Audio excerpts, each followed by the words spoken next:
भाजप प्रदेश कार्यकारिणी यादी लवकरच जाहीर होणार। कार्यकारिणीची यादी मान्यतेसाठी दिल्लीला पाठवली। वरिष्ठ नेत्यांनी 2 ते 3 नावं मागवल्याची माहिती।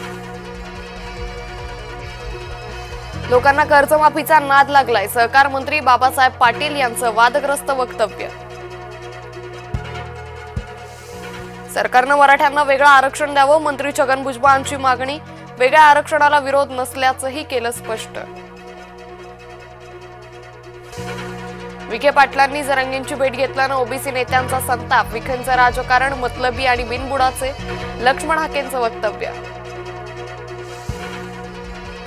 आरक्षणाच्या मुद्द्यावर ओबीसी समाजाचा एल्गार। नागपुरात सकल ओबीसी समाजाचा महामोर्चा।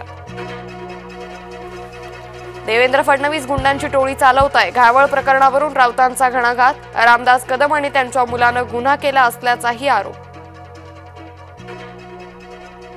घावळ संदर्भात प्रश्न विचारताच मुरलीधर मोहोळ गेले निघून। राजकीय कनेक्शन संदर्भात प्रश्न विचारताच काढला पाय।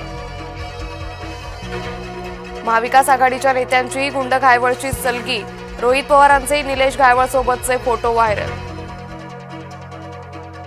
नाशिकमधील गुन्हेगारीचे राजकीय कनेक्शन। पोलिसांनी भाजपच्या मामा राजवाडेंना घेतलं ताब्यात। गोळीबार प्रकरणी राजवाडेंची चौकशी। सगळ्यांना हणलं नाही तर जयंत पाटील नाव नाही। गोपीचंद पडळकरांच्या टीकेवर जयंत पाटलांचा पलटवार। वेळ येईल त्यावेळी बघू असाही सूचक इशारा। मुख्यमंत्री फडणवीस ऍक्शन मोडवर। भाजपची स्थानिक निवडणुकांसाठी तयारी। 3 दिवसात 6 विभागांमध्ये बैठकांचा धडाका। महायुती नव्या आमदारांवर मेहरबान। पहिल्यांदाच निवडून आलेल्या आमदारांना निधी वाटप।